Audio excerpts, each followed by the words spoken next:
It is now the middle of July, which means in 2 weeks' time, training camp will be underway all across the NFL as we welcome you to the NFC West Huddle, our weekly look around the division with some of the finest experts from all four teams' respective cities. I'm Aaron Levine here in Seattle, joined tonight by Keyshawn Ward in San Francisco, Blake Neiman in Phoenix, and Ryan Dyrud from the LAFB Network in Los Angeles. You can see all of his stuff at lafbnetwork.com. Guys, let's get right to it. The Major League Baseball All-Star Game will be using the automated balls and strikes system with the intent to fully implement it next season. Well, that is the same Hawkeye system that the NFL will be using to determine first downs this upcoming season. What do you think about the new system for the fall in the NFL? Do you love it? Do you hate it? Keyshawn, we'll start with you. I actually love the idea because I think all fans are, just getting sick and tired of refs misjudging calls. I mean, I got two examples that come to mind.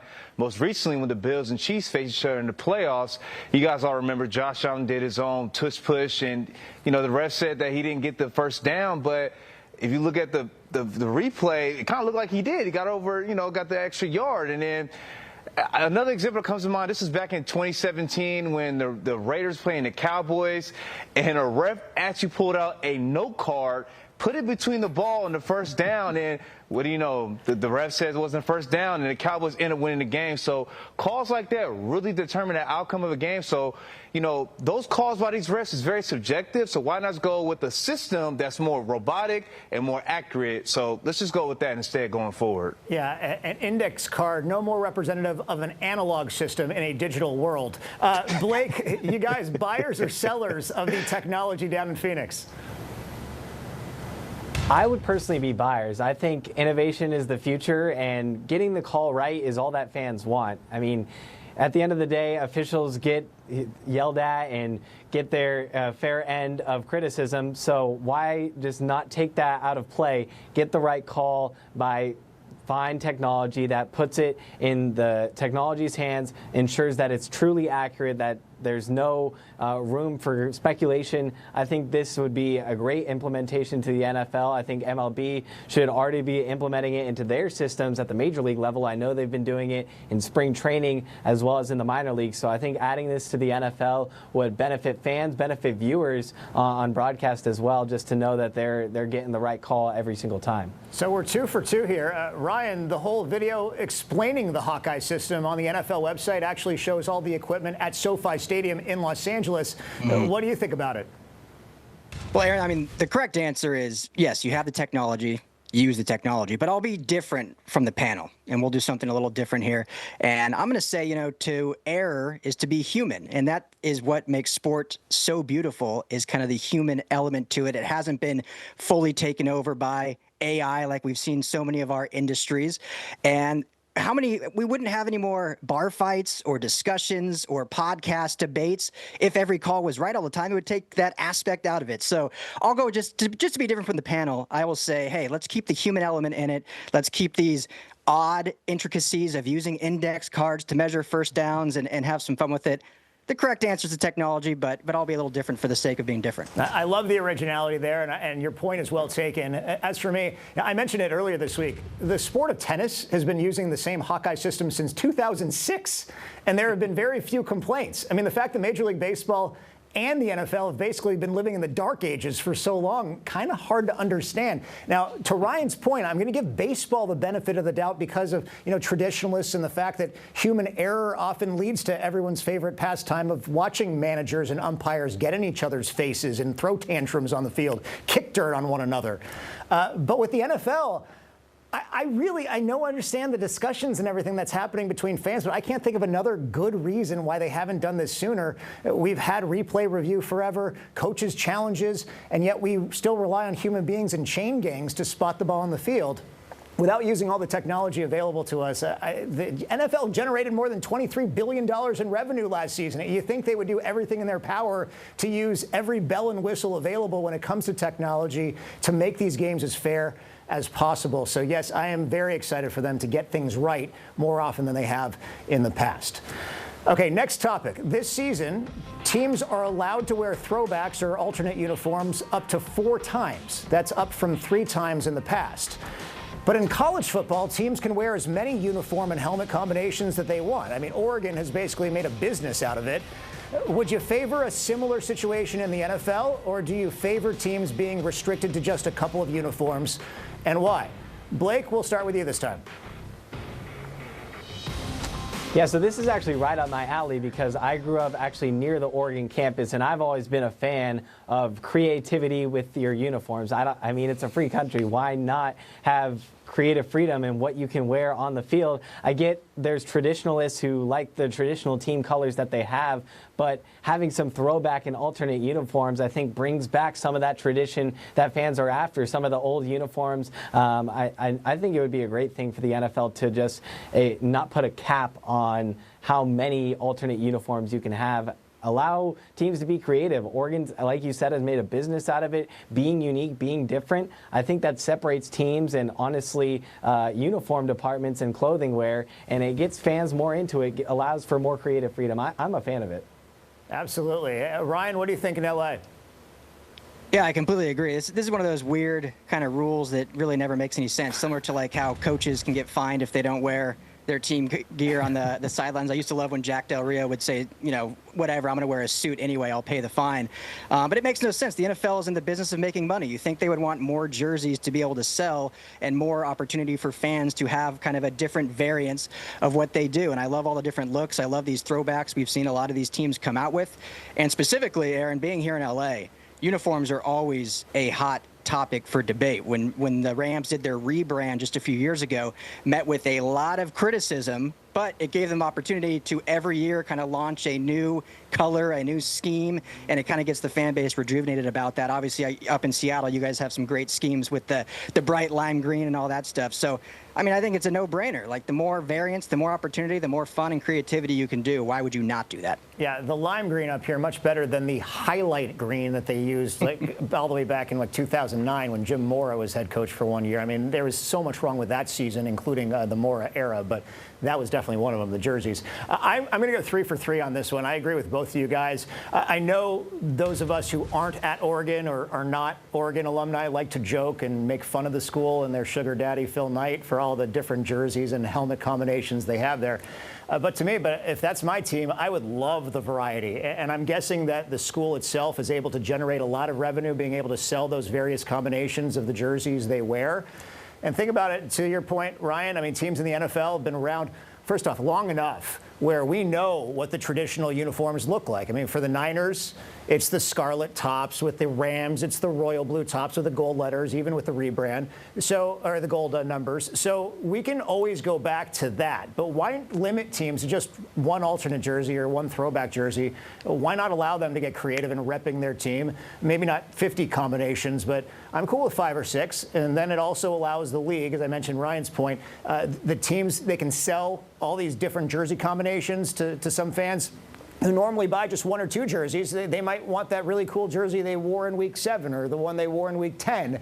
It's kind of a win-win for everyone. So aside from the traditionalists, at least, because the fans do get more variety and the revenues grow even more. Finally, it said to Keyshawn, are we going 4 for 4 on this one?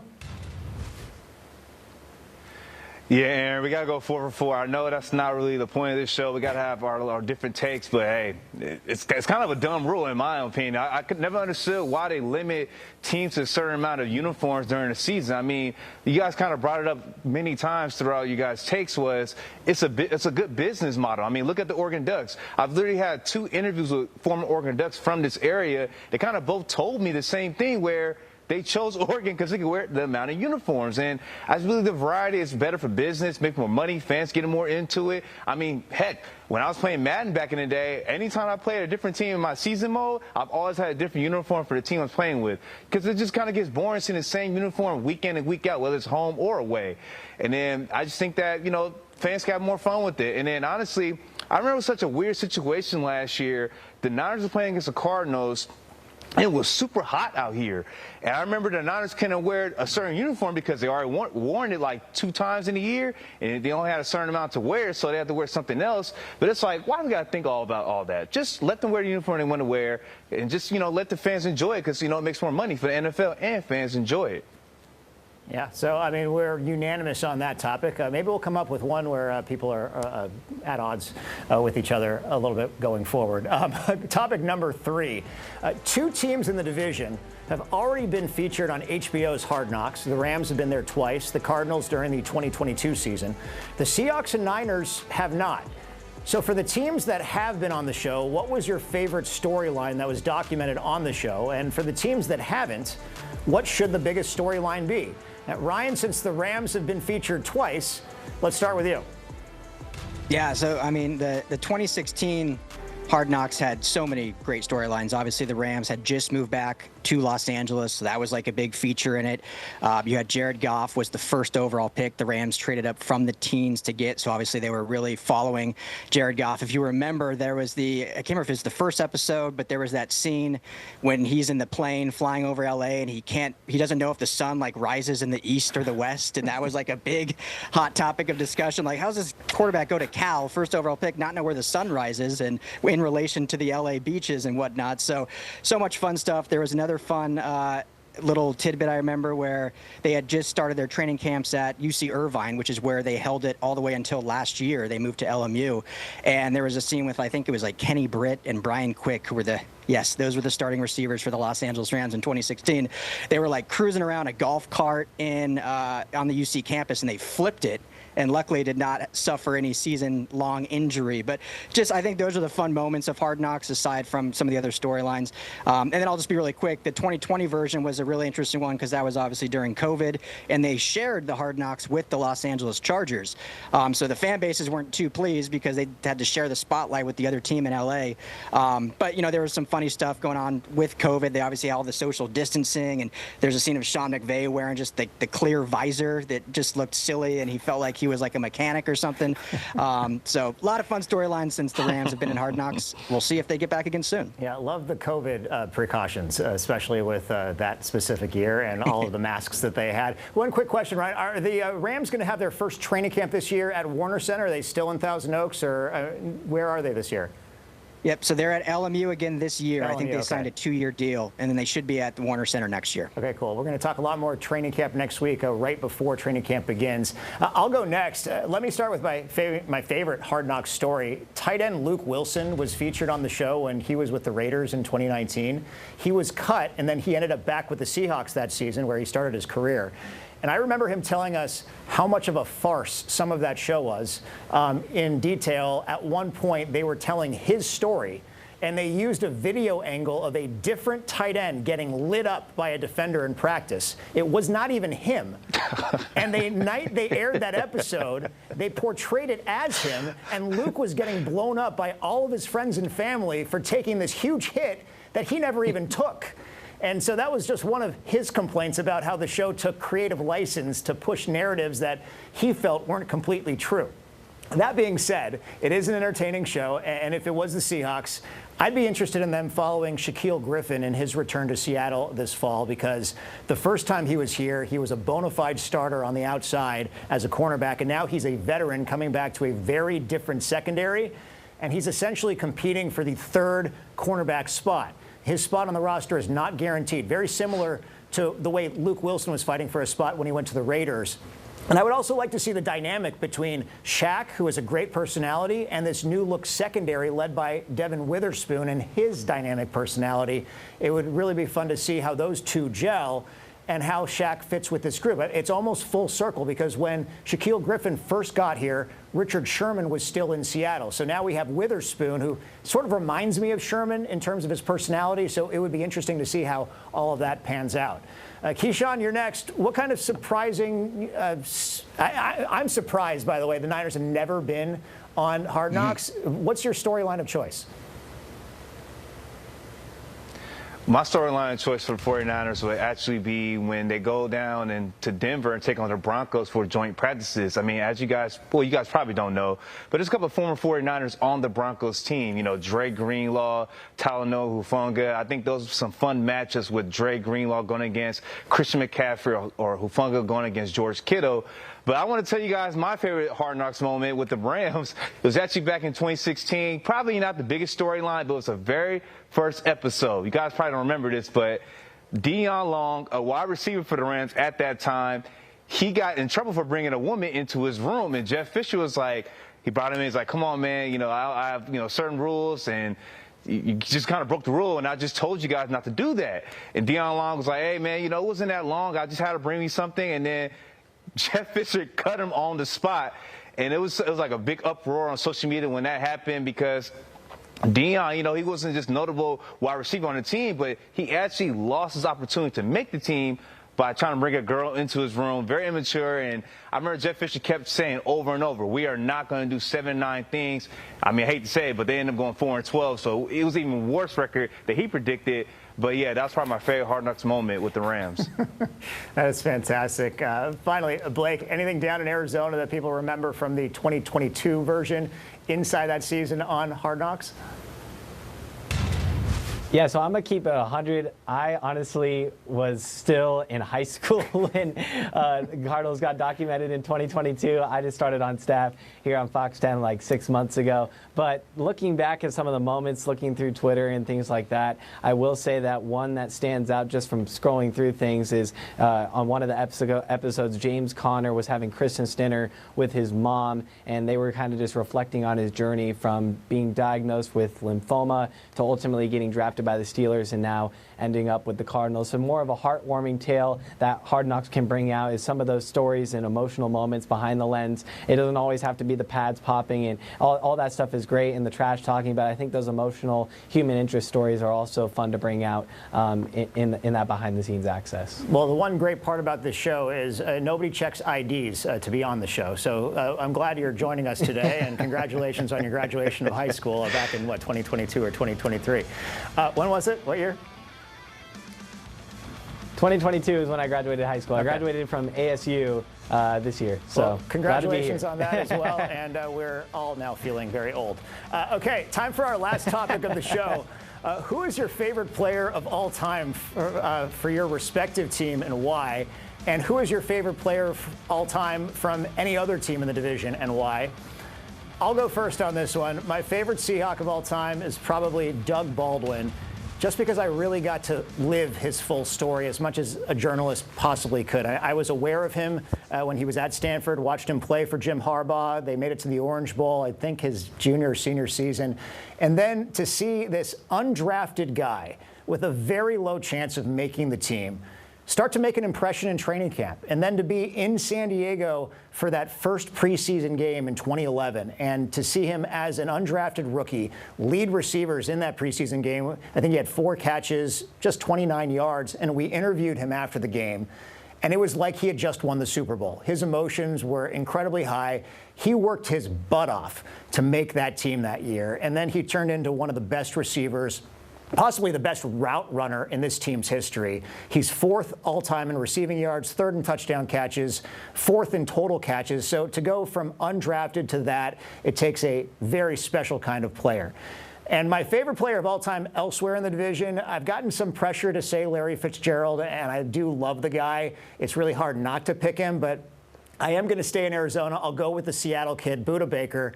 Talk about a fun player to watch close up. Ever since his days at Bellevue High School and then doing everything playing for the Huskies as well. Now I believe this is his 9th season with the Cardinals. Always been great with the media here in Seattle. He's a great guy, and we can still give him a hard time about getting run down by DK Metcalf on that potential pick 6 a few years back. So Budda Baker is my choice there. Blake, who's your favorite Cardinal of all time, and then your favorite player elsewhere in the division?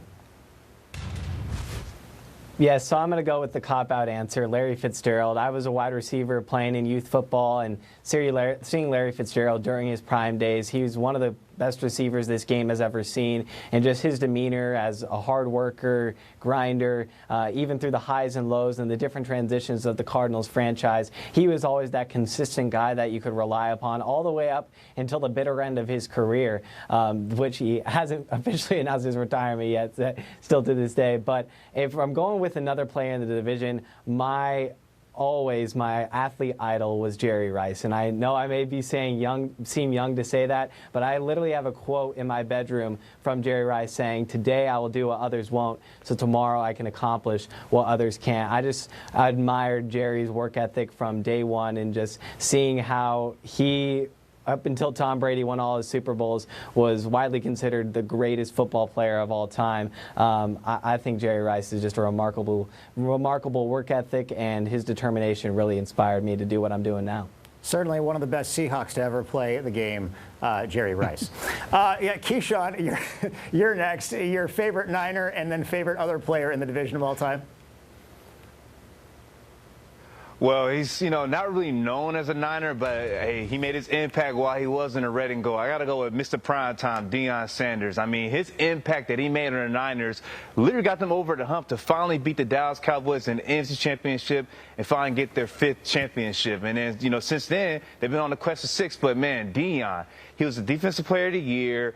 He just turned things around and kind of took away Michael Irvin in those tight matches on one-on-one on the perimeter. So his impact was so big, and I don't think you guys know this, but that's when Deion became the first player ever in modern sports history to play in a Super Bowl and a World Series. I mean, I know most people expect me to pick Jerry Rice or Ronnie Lott, but, man, I got to go with Mr. Primetime.